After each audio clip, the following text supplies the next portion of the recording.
कोई इस धरती पर ऐसा आदमी जो चार आंख वाला हो, चार कान वाला हो, दो मुंह वाला हो? मुंह से पैदा ले ले कोई, लेकिन हमारा ही देश है कि कहता है कि धरती से फट के जन्म ले लिया, सीता पैदा ले ली। हमारा ही देश है कि बिना पुरुष के संपर्क के, संसर्ग के कर्ण पैदा ले लिया। क्या भाई, तो केवल सूर्य की पूजा करने से ही केवल उनको हो गया। हमारे समाज की अगर सुंदर सुडौल बढ़िया महिला है, लड़की है, तो वो उसके साथ सोने में उसको अच्छा लगता है और उसके पुरुषों से और बाकी लोगों से छुआता है, अछूत है। ये तो प्रमाणित सत्य है ना। दुर्भाग्य है इस देश का कि 75 वर्ष के आजादी के बाद भी इंसान से इंसान नफरत करता है। नमस्कार, मैं रवि, आप देख रहे हैं नेशनल दस्तक तस्वीर भारत की। इस वक्त हमारी मौजूदगी पटना में है और हमारे साथ बिहार विधानसभा के पूर्व अध्यक्ष, जब आरजेडी के यहाँ पे शासन था उस वक्त, उदय नारायण चौधरी जी हमारे साथ होंगे, जो सामाजिक न्याय के बहुत बड़े पुरोधा के रूप में माने जाते हैं। नीतीश, लालू, जगदेव बाबू और कर्पूरी ठाकुर, रामविलास पासवान सरीखे नेताओं में इनकी कहीं ना कहीं गिनती होती है। एससी समाज से आते हैं और देश में एक बहुत बड़ा बवाल चल रहा है। राजस्थान के जालौर में एक एससी समाज के बच्चे को, मात्र 9 साल का बच्चा, तीसरी कक्षा में पढ़ता था, और एक सवर्ण जाति के छैल सिंह हेडमास्टर साहब थे, प्राइवेट पब्लिक स्कूल था, छुआछूत के वजह से उस बच्चे ने पानी मटकी से पी लिया, जिस मटके में छैल सिंह पानी पिया करते थे। इस जातिवादी मनुवादी मानसिकता वाले प्रिंसिपल हेडमास्टर ने उस बच्चे को पीट कर जान निकाल दिया। इसी बात को लेकर पूरे देश में एससी समुदाय के साथ साथ एससी एसटी माइनॉरिटी गोलबंद हो रहे हैं, जालौर जा रहे हैं। चंद्रशेखर आज़ाद वहां पहुंचे, उनको डिटेन किया गया, उनके घर वालों पर पुलिसिया लाठी बरसाई गई। जहां जहां कांग्रेस और बीजेपी की सरकार रही है, वहां आज भी जातिवाद जिंदा है। और यह वही बिहार की धरती है जिसने जातिवाद को नेस्तनाबूद किया। अक्सर लोग कहते हैं कि बिहार और यूपी में जातिवाद है, लेकिन हमारा मानना है, यहाँ के लोगों का मानना है, एससी एसटी ओबीसी माइनॉरिटी के लोगों का मानना है कि यहाँ बिहार में जातिवाद के खिलाफ सबसे बड़ी लड़ाई है। यहाँ सोशल जस्टिस सबसे अच्छी पोजीशन में है और उसके पुरोधा कहीं ना कहीं लालू जी, नीतीश जी और रामविलास पासवान जी, कर्पूरी ठाकुर, जगदेव बाबू जैसे सरीखे लोग रहे हैं। पूरे देश में उबाल है। तेजस्वी यादव बिहार से राजस्थान पहुंच चुके हैं, उनका बयान भी आ गया है, और सभी स्टेट से जो सामाजिक कार्यकर्ता हैं, जो एससी एसटी के वेलफेयर के लिए काम करते हैं, सभी जालौर जा रहे हैं। इन्हीं सब मुद्दों पर बात करने के लिए हमारे साथ उदय नारायण चौधरी जी होंगे, और इन्होंने लंबी लड़ाई लड़ा है और इस जातिवाद को झेला है। कई सवाल होंगे। सबसे पहले सर, आपका नेशनल दस्तक में बहुत बहुत स्वागत है। बहुत बहुत धन्यवाद आपको। इस पूरी परिघटना को, एक 9 साल के बच्चों को छुआछूत के वजह से मार डाला जाता है, इस मानसिकता के खिलाफ, ठीक है उसको सज़ा मिल जाएगी, लेकिन इस मानसिकता जो जहरीली है, यह कैसे ख़त्म होगा, और इस पूरी परिघटना को आप कैसे देखते हैं? सबसे पहले दुर्भाग्य है इस देश का कि 75 वर्ष के आज़ादी के बाद भी इंसान से इंसान नफरत करता है। और हम कहते हैं कि दुनिया में सबसे बड़ा लोकतांत्रिक देश हमारा भारत है। लानत है ऐसे विचार वालों के ऊपर। हमारे देश में वर्ण व्यवस्था है, चाहिए था वर्ग व्यवस्था होना, लेकिन मनुवादियों ने बहुजनों के ऊपर शासन करने के लिए वर्ण व्यवस्था लागू किया, और वही वर्ण व्यवस्था के कारण आज से हजारों हजार वर्ष पहले एकलव्य का अंगूठा काट लिया गया था। याद करिए आप, एकलव्य में कोई कमी थी क्या? कोई कमी नहीं थी, लेकिन एकलव्य का अंगूठा काट लिया गया। और तत्कालीन समय के जो लोग थे तथाकथित, वो ऋषि मुनि कहे जाते थे, भगवान के जैसा उनका पूजा होता है। क्या वास्तव में वो ऋषि मुनि थे? क्या वास्तव में भगवान के सम्मान प्राप्त करने लायक हैं भगवान जैसा? कतई नहीं। और यही कारण है कि हमारे यहाँ वर्ण व्यवस्था है। इन मनुवादियों ने वर्ण व्यवस्था को मजबूत करने का काम किया है। वर्ण व्यवस्था क्या सिखाता है? इंसान को इंसान से नफरत पैदा हो। गोबर के पूजने के लिए सिखा दिया,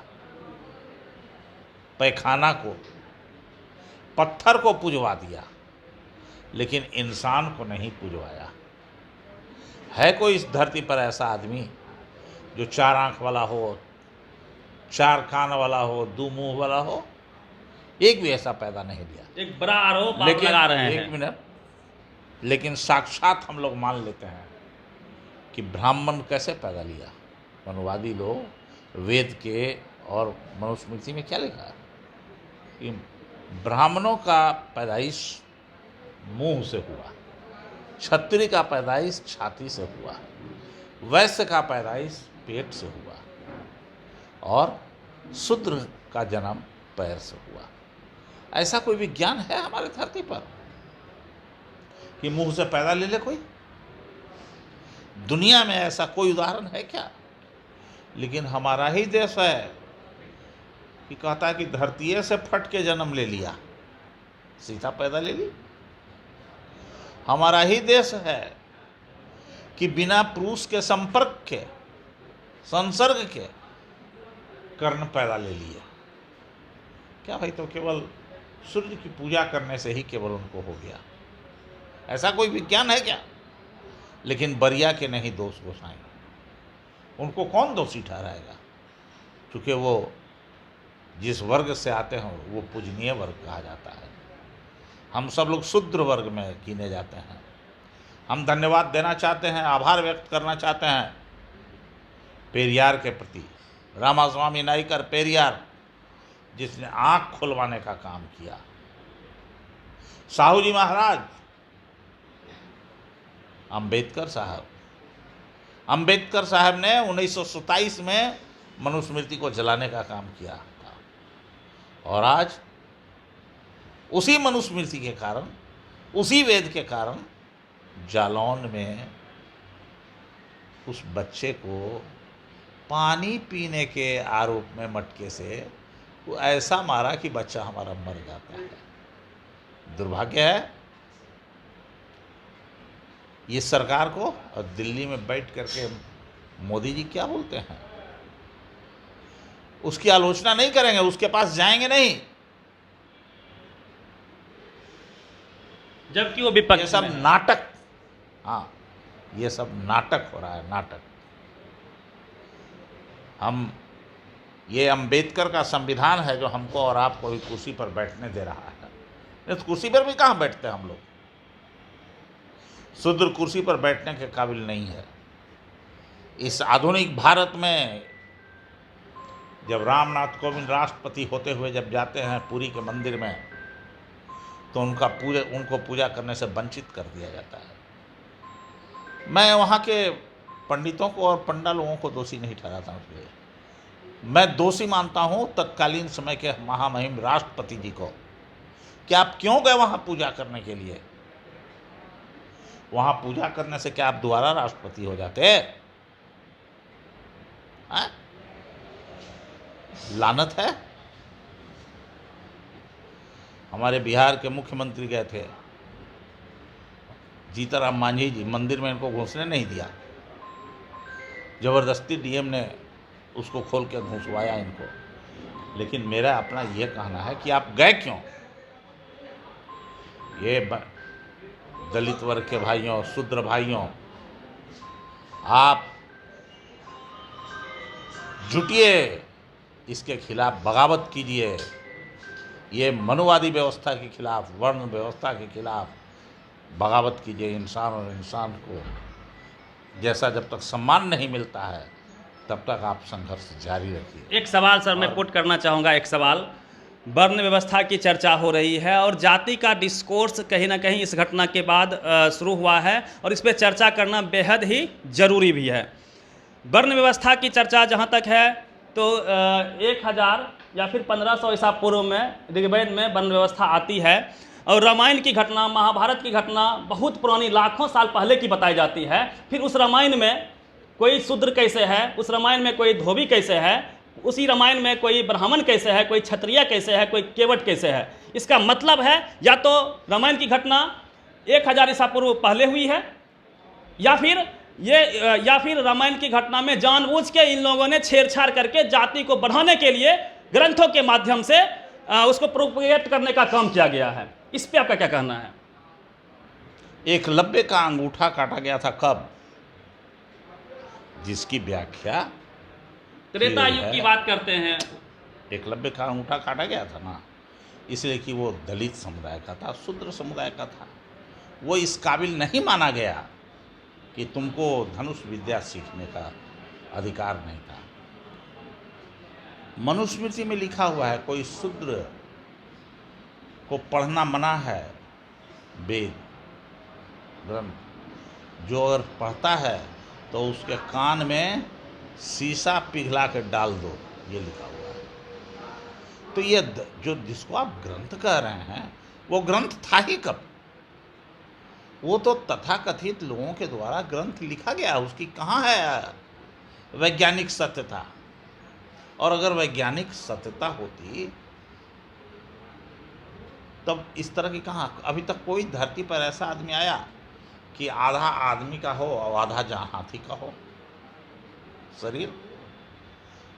इस तरह का जो आदमी बच्चा पैदा ले लेता है माँ के कोख से, उसको राक्षस लोग बोलता है, लेकिन हमारे यहाँ उसकी पूजा होती है। ये तो हम लिखने वालों को दोष नहीं देते हैं, हम तो दोषी ठहराते हैं इस जो शूद्र समाज के लोग हैं उनको, जो पढ़े लिखे लोग हैं आज भी, कि अभी वो अपने आप को उस गुलामी से नहीं छुड़ा रहा है। अपने आप को गुलामी से मुक्ति लेनी होगी बहुजन समाज के लोगों को, जो मानसिक गुलाम बने हैं।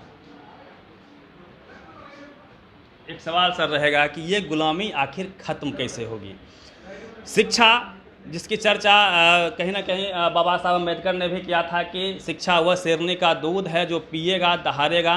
ज्योतिबा फूले की तस्वीर सामने लगी हुई है। उन्होंने पहली बार 1848 में उनकी पत्नी सावित्रीबाई फूले हेडमास्टर बनी थी। उन्होंने प्रथम स्कूल खोला था और शिक्षा को ही सभी समस्याओं के समूल नाश के तौर पे पेश करने की बात कही गई थी। और SC ST OBC माइनॉरिटी कि अभी भी 95% बच्चे सरकारी स्कूल में पढ़ते हैं और वो स्कूल की स्थिति सही नहीं है।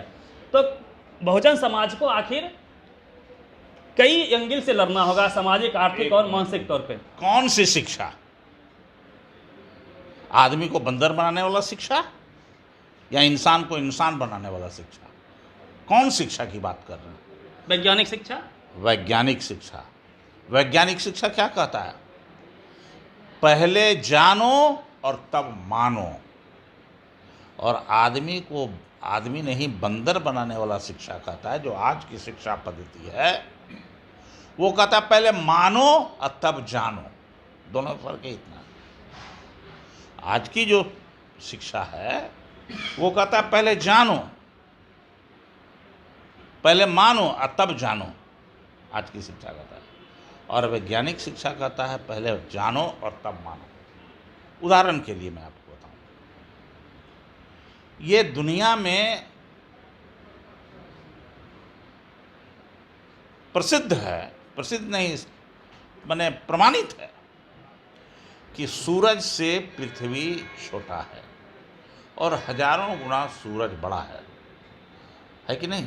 बिल्कुल ये है। प्रमाणित है।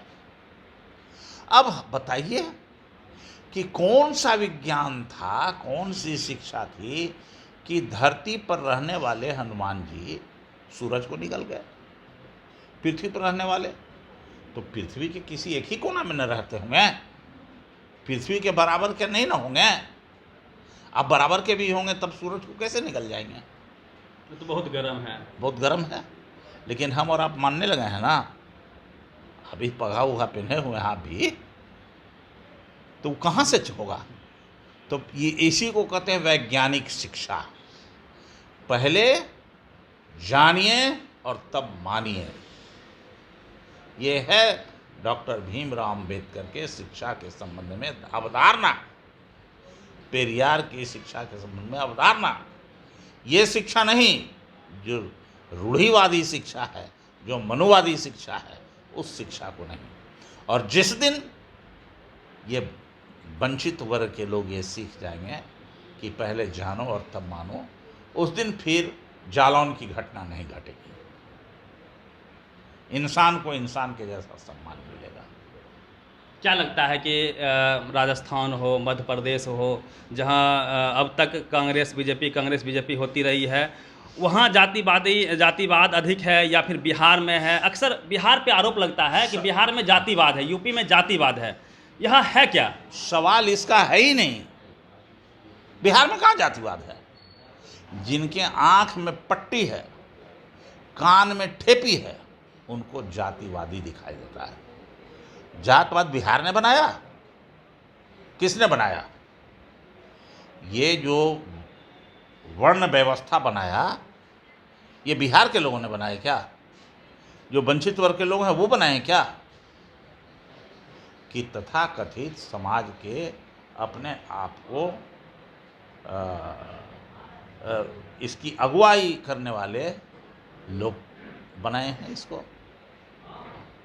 निश्चित तौर पे देखा जाए तो जो जातवाद है वह सबसे बड़ा नासूर है इस देश के विकास में, इस देश की एकता और अखंडता में, और इसे आप पार्टी लेवल से उठ के सोचना पड़ेगा और शिक्षा को मजबूत करना पड़ेगा, तभी जाके। और एक सवाल सर रह गया कि क्या इस घटना ने पूरे देश के SC ST OBC माइनॉरिटी को एक करने का काम किया है? क्या उनको अब आवाज़ को मजबूत करना होगा, सड़कों पे आना होगा, या फिर क्या करना चाहिए उनको? क्योंकि हमें इस घटना से सबसे पहले मैं अपील करना चाहता हूँ इस देश के जो पढ़े लिखे वंचित वर्ग के लोग हैं, जो दलित SC ST हैं, कि आप अभी जो कुछ भी सम्मान आपको मिल रहा है डॉक्टर भीमराव अंबेडकर के संविधान के कारण मिल रहा है। आप डॉक्टर भीमराव अंबेडकर ने जो कहा उसके अनुसार वैज्ञानिक शिक्षा को प्राप्त कीजिए, रूढ़िवाद अंधविश्वास से मुक्ति लीजिए। तो जिस दिन रूढ़िवाद अंधविश्वास से मुक्ति हो जाएगा, उस दिन फिर वो मेघवाल जैसी घटना नहीं घटेगी जो जालौन में घटना घटी है, कि छुआछूत, पानी का मटका छुआ गया, इसके कारण उसकी पिटाई हो गई। ये घटना नहीं घटी जिसके कारण उनकी मृत्यु हुई। अरे यहाँ तो है ही भाई, हमारे समाज की अगर सुंदर सुडौल बढ़िया महिला है, लड़की है, तो वो उसको उसके साथ सोने में उसको अच्छा लगता है, और उसके पुरुषों से और बाकी लोगों से छुआता है, अछूत है। ये तो प्रमाणित सत्य है ना। उसी तरह से आज इसमें सत्ता का कोई नहीं, हम ये नहीं कहते हैं कि कांग्रेस और बीजेपी का केवल ये मामला है। हम लोगों को मन से एक एक आदमी को निकालना होगा इसके विरोध में। जब तक सामाजिक क्रांति नहीं होगी इसके बारे में, ये नहीं रुकने वाला है। जब तक छुआछूत रहेगा। जब राष्ट्रपति चल गया, अब राष्ट्रपति जी क्या बनते हैं बात बताइए, और क्या बनते? लेकिन उनका दिमाग ठीक नहीं था, या उसमें कचड़ा भरा हुआ था, या गंदा था, इसीलिए वो चले गए पुरी में पूजा करने के लिए, और वहाँ ठेल के इनको बाहर कर दिया। पुरी से क्या लेके वो आते, या क्या लेके आए हैं? हम देखेंगे ना कि हम कहीं जा रहे हैं तो हमको लौट के आ रहे हैं तो हमको क्या मिला, उसका वरदान है? धरती पर कोई ऐसा आदमी जो हम फर्क बता दे? कर्म ही प्रधान है, वैज्ञानिक ज्ञान ही सब कुछ है।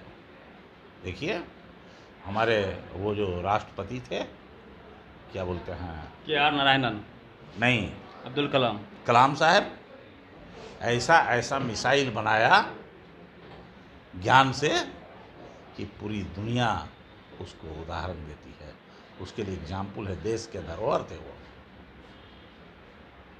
ये चीज़ हुआ। छैल सिंह पर जो आरोप है उस पर उसके समर्थन में कई जातीय संगठन, सवर्ण जातियों के जातीय संगठन लगातार वहाँ पे पंचायत कर रहे हैं उनके समर्थन में। एक तो चोरी, ऊपर से सीनाजोरी की जा रही है, और उसी के विरोध में जो SC ST OBC माइनॉरिटी के जो संगठन हैं वो वहाँ पे जा रहे हैं। क्या लगता है कि इस मामला को कैसे शांत किया जाए और क्या सबक लेना चाहिए SC ST OBC माइनॉरिटी के लोगों को? अच्छा, तो अब वो सब क्या करेगा? अपना उसका मीटिंग बचाव नहीं करेगा। अभी हुआ ना, बिल्किस बानो के जो आरोपी थे, हत्यारे थे, दोषी थे, उनको फूल माला से स्वागत किया गया उसी 15 अगस्त को 75वां अमृत महोत्सव मनाने के दरमियान। बरिया के नहीं दोष गोसाई, तो वो कर लिया अपना। अब तक लोगों के, दलित पिछड़ों को नहीं समझ में आता है कि भाजपा क्या चीज़ है, किसको रिप्रेजेंट करता है। मोदी जी किसको रिप्रेजेंट करते हैं? क्या दलित पिछड़ों को रिप्रेजेंट करते हैं? खुद को तो पिछड़ा बताते हैं ना। नकली ढोंगी कब से हो गए? नया पिछड़ा हुए हैं, वो नया पिछड़ा हुए हैं, अपना परिवर्तन कराए हैं, वो नया कानून बना के उसको बनाए हैं पिछड़ा में अपनी जात। पिछड़ा थे कहाँ? ये लोग तो ढोंगी हैं। पिछड़ा यही काम करेगा जो कर रहे हैं। एक भी बजरंग दल हो या फिर राम सेना हो, RSS के लोग हों, जालौन क्यों नहीं जा रहे हैं? क्यों जाएगा? क्यों जाएगा? वो तो मुस्लिम से लड़ना हो तो बुलाते हैं ना, जाते हैं ना। वही SC ST OBC माइनॉरिटी के लोग झंडा लेते हैं, वही भाला लेते हैं, मारकाट करते हैं ना। आज जाए वहाँ पे, जो जातीय संघर्ष हुआ है उसमें वो उसको सही करें। जाने वाले तथाकथित हिंदू अपने आप को कहने वाले बजरंग दल में जो वंचित वर्ग के लोग हैं, उनका चैम्बर दिमाग का खाली है, तब ना वो जा रहे हैं। वो नहीं जाएंगे तो कैसे होगा? तो हमको अपने लोगों को भी शिक्षित करना पड़ेगा ना, कि हम केवल उसको आरोपित करेंगे तो हो जाएगा। वो तो इसके लिए है ही। 1927 में डॉक्टर भीमराव अंबेडकर ने मनुस्मृति को जलाने का काम किया था, याद रखिए। 1927 में, आज नहीं। सर फिर भी इतने साल हो गए, 76 साल हो गए, आज भी SC ST OBC माइनॉरिटी के जो बच्चे हैं सरकारी स्कूल में पढ़ते हैं, सही शिक्षा उनको नहीं मिल पा रही है। स्कूल की हालात ख़राब है। आपकी सरकार बनी है, क्या उन लोगों को धैर्य रखने के लिए बोलेंगे? क्योंकि जब तक शिक्षा नहीं लेंगे तब तक अपने हक अधिकार को वो छीन नहीं पाएंगे। आप वहीं पहुँच गए, शिक्षा नहीं ले। इस शिक्षा दिलाएंगे क्या होगा?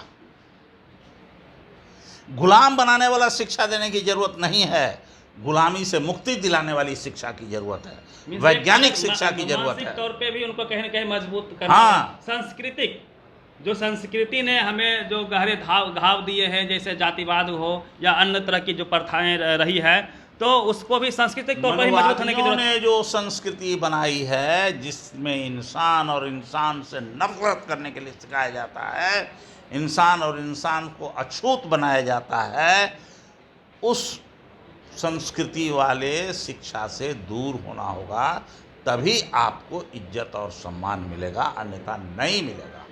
चलिए, बहुत बहुत धन्यवाद उदय नारायण चौधरी जी, आपने वक्त निकाला नेशनल दस्तक से बात करने के लिए। और ये लड़ाई काफ़ी लंबी है। एक वक्त था जब पेरियार, फूले सरीखे लोगों ने, उससे पहले कबीरदास, उससे पहले गौतम बुद्ध ने सामाजिक न्याय की लड़ाई लड़ने का काम किया था। उसी प्रकार से 80 और 90 के दशक में लालू प्रसाद यादव बिहार में, नीतीश कुमार, कांसीराम यूपी में, मायावती, रामविलास पासवान जी ने उस जातिवाद को तोड़ने का, जातिवाद के खिलाफ संघर्ष करने का काम किया। उसी दरमियान में उसके बाद उदय नारायण चौधरी जी भी आए हैं, और लगातार संघर्ष जो हुआ है, अब थोड़ा सा खालीपन था क्या हुआ है, ये जो नई सरकार बनी है बिहार में, लोकतंत्र की जननी कही जाती है, जातिवाद के संघर्ष की कहानी यहाँ पे लिखी जाती है। तो क्या यह इस बिहार से क्या संदेश जा पाएगा, यह देखना शेष होगा। फिलहाल आप बने रहिए नेशनल दस्तक के साथ। मैं हूं रवि मेहता, बेगूसराय बिहार से। नेशनल दस्तक की आपसे गुजारिश है कि अगर इसको बचाना चाहते हैं तो नेशनल दस्तक को सब्सक्राइब करने के लिए रेड कलर के सब्सक्राइब बटन को दबाएं, फिर बेल आइकन की घंटी दबाएं। नेशनल दस्तक को बचाने के लिए बहुत ज़रूरी है कि हर खबर को शेयर करें, लाइक करें, कमेंट जरूर करें।